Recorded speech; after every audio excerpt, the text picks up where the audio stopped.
Hello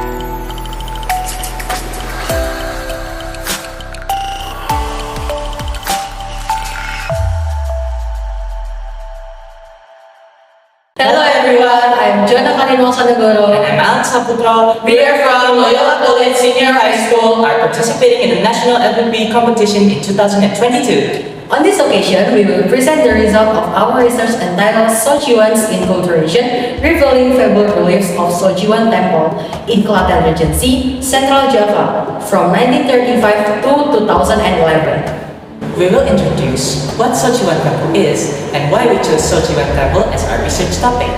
Located in a very famous Ramadan temple, but who would have thought that hiding amongst the residential area, there is a small temple called Sojiwan Temple. Sojiwan Temple is a complex consisting of one main temple, one stupa, and auxiliary temples that surrounding it. The main temple has the characteristics of Central Japanese temple architecture.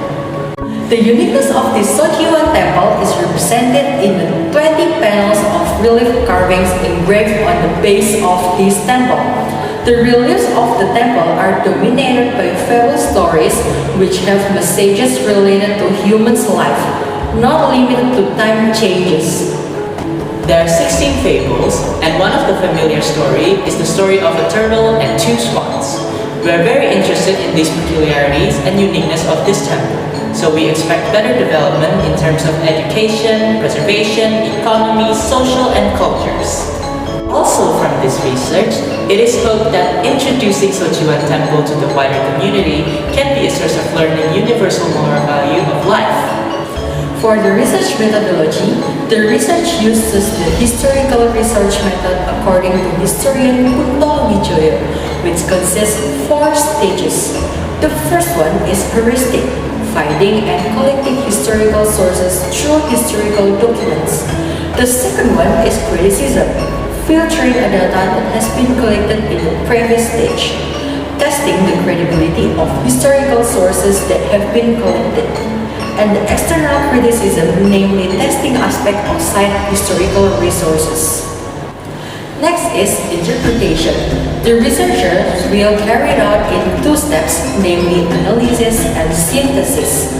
This is done to minimize the subjectivity of researchers.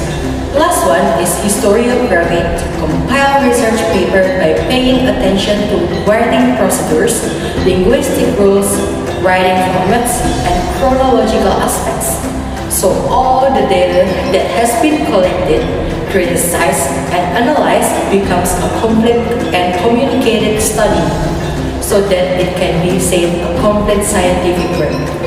During the Mataram Kingdom, there was an interfaith marriage between Kakay Pikatan and Ramodjawardhani, which symbolized the unification of 2 different faiths and 2 rival dynasties. This shows that there was an interfaith marriage that led to tolerance in the ancient Mataram Kingdom. Sojiwan Temple relief shows the inculturation of Japanese culture and Buddhism. From the stories that displayed on the fabled reliefs of Sojiwan Temple, many provides moral message for human life that is relevant to this day. We have an idea for the future work on our research, such as providing moral education to the wider community to fabled reliefs. The second is creating an idea and variation in the future research. The third is the field of education through the management of temple tour, which can help the visitors to understand more of the history of Sojiwan Temple more. This is the end of our presentation. Thank you for watching our performance.